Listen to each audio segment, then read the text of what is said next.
If anyone can appreciate a short attention span, it's me. No, and anyways, we want to get the handsome guys back up here with the golden voices. Nobody wants to watch me, so.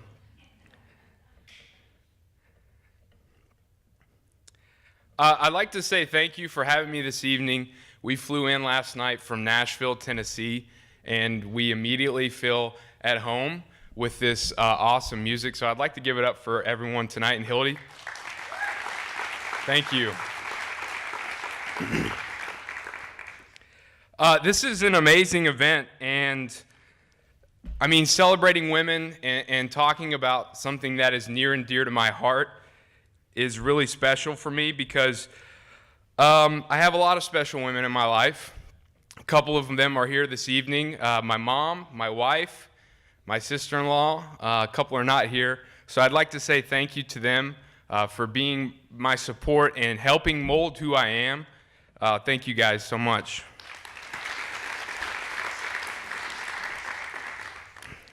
So my name is Stephen Huff, and if you didn't get a chance to read the biography, I was actually diagnosed with stage 4 lung cancer on June 1st, 2017.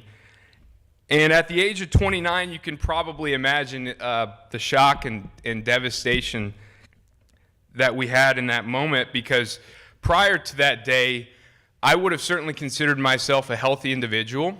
I may not look like it now, but I did play professional baseball, and I exercised a lot. I ate healthy.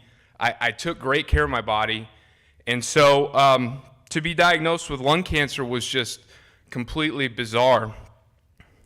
My story started in 2015 when I was having some shortness of breath. And just due to lack of exercise and allergies and probably a million other excuses, I just delayed going to the doctor.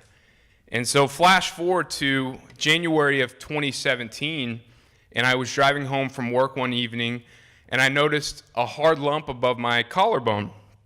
And my fiance at the time, Emily, now my wife, essentially said, "You're going to the doctor," so she took me kicking and screaming.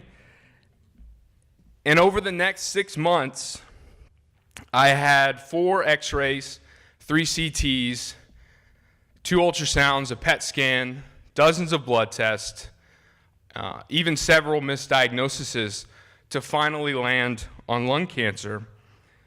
And just looking at me, I don't think you would ever guess that my body's waging war on itself.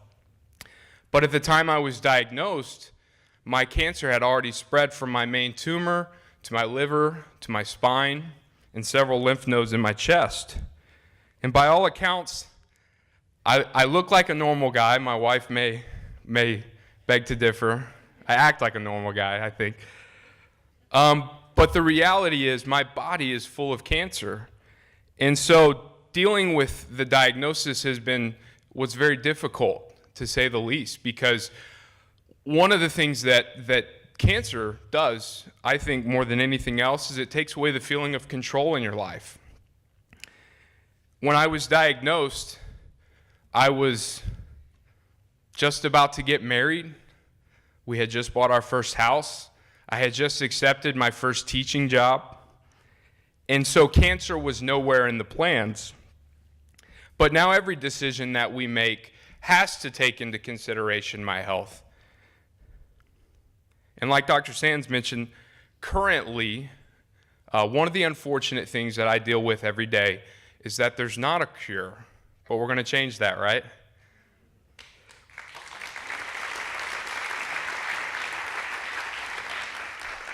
Despite that, we have never lost hope, because my specific lung cancer is driven by a genetic mutation that's called the anaplastic lymphoma kinase mutation, more commonly referred to as the ALK-positive mutation.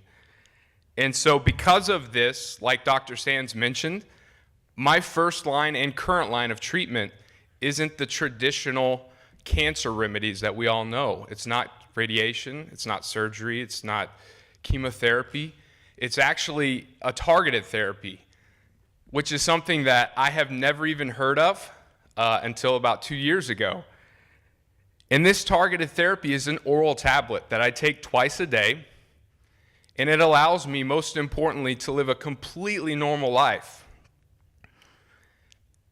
I get to wake up every day, drink my coffee, walk my dogs, go to school, come home, and do all the fantastic things that newly married couples do, like argue about who's going to fold the clothes and unload the dishwasher. But not only has this treatment given me the ability to live a completely normal life, it's given me a huge sense of hope, like Dr. Sands mentioned, because to me, this is a miracle drug. It's giving us precious time, all with a great quality of life. And I have seen from my own experience and through other patients that I've met through other various programs, what excitement and hope around a new breakthrough treatment actually looks like. Because of this, my family, my wife and I have become advocates to do what we can to further the research of Dr. Sands. My journey thus far has given me so much hope for a better future where people are not only living with lung cancer, but they're thriving with lung cancer. And so I, in retrospect, when I look at my journey and where I'm at today, I just had my almost 2-year scan, and I'm completely stable. Thank you.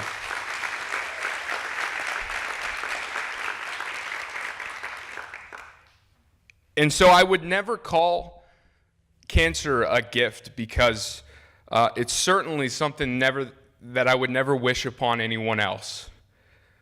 But I can say for me, it's kind of been a blessing in disguise, in the sense that we have received so much love and support since my diagnosis that I appreciate life much more now than I ever did before I was diagnosed. And so I know that I'm a stronger person because of this battle with cancer.